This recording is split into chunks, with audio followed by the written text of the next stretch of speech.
MBBS in abroad. Apollo MedSkill 6 years of MBBS program will be completed in 35 lakhs only. Welcome to IT news. This is Pawan.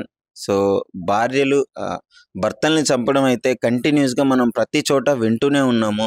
ఆ దారుణం ఏంటంటే అతి కిరాతకంగా చంపుతున్నారు. ఇష్టం లేనప్పుడు ఆ విడిగా ఉండే వాళ్ళకి ఒక ఆప్షన్ ఉంది, అది ఎందుకు చూస్ చేసుకోవట్లేదు? ఆ డివోర్స్ ఇచ్చి ఆ విడిగా ఎవరి దారిన వాళ్ళు ఉండొచ్చు కదా. కానీ ఎక్కడ చూసుకున్నా సరే వాళ్ళకి నచ్చకపోతే భర్తల్ని చంపేసి మరి ఎవరైతే ఇల్లీగల్ రిలేషన్షిప్ పెట్టుకున్నారో వాళ్ళతో వెళ్ళిపోతున్నారు. సో అదే తరహాలో మళ్ళీ హైదరాబాద్లో మరో సంఘటన జరిగింది. బాచుపల్లిలోని రాజీవ్ గృహకల్పనలో అయితే రామ్దాస్ జ్యోతి ఇద్దరు నివసిస్తున్నారు. సో వీళ్ళిద్దరికి ఆ పెళ్ళయి చాలా సంవత్సరాలు అయినట్టుగా చెప్తున్నారు.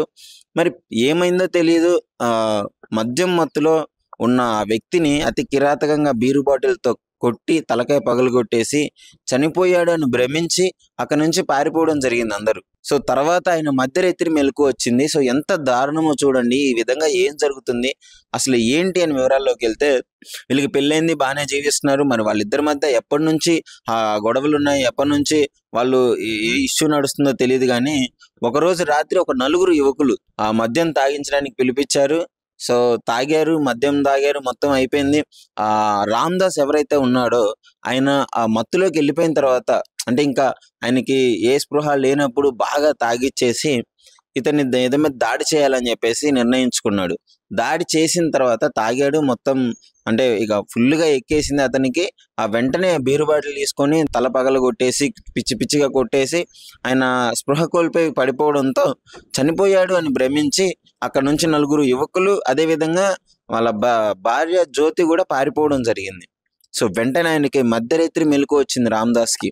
సో లేచి వెంటనే వాళ్ళ తమ్ముడి దగ్గరికి వెళ్ళాడు. ఆ రక్తపు మడుగుల్లో నుంచి లేచి చూసుకొని వాళ్ళ తమ్ముడి దగ్గరికి వెళ్తే వాళ్ళ తమ్ముడు వెంటనే ఆ ట్రీట్మెంట్ అది చేయించి ఆ క్లినిక్ తీసుకెళ్ళి ఆ పోలీస్ కంప్లైంట్ ఇవ్వడం అయితే జరిగింది.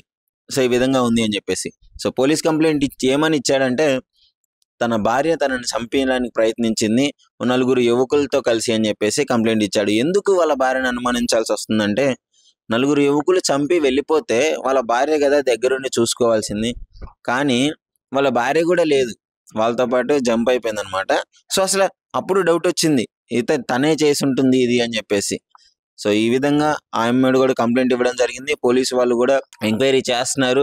అలా వాట్సాప్ చాటింగ్లలో ఉందా, ఫోన్ కాలింగ్లో ఉందా, ఎలా మాట్లాడుకున్నారు ఏంటి అనే పరిస్థితి మొత్తం ఆ వివరాల్లోకి వెళ్ళి మొత్తం చెక్ చేస్తున్నారు. ఆ సీసీటీవీ ఫుటేజ్ కూడా చూడటానికి ప్రయత్నిస్తున్నారు. అసలు వాళ్ళు ఎక్కడికి వెళ్ళారు, ఆ నలుగురు యువకులు ఎవరు, ఆమె ఎక్కడికి పారిపోయింది అని చెప్పేసి ఆ మొత్తం అయితే ఎంక్వైరీ చేస్తున్నారు. అంటే ఈ మధ్య కాలంలో ఇలాంటి వాళ్ళకు ఒక స్పెషల్ చట్టాలు తీసుకురావాలేమో అనే విధంగా ఈ క్రైమ్ అయితే జరుగుతుంది.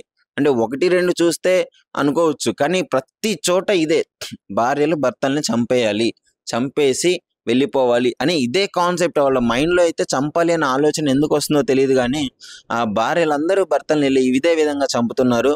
మరి చూడాలి, ఆ పోలీస్ వాళ్ళు ఎంక్వైరీ చేసి మరి చివరిగా ఏం డెసిషన్కి వస్తారో, వాళ్ళని దుండగులను పట్టుకుంటారా లేదా అనేది.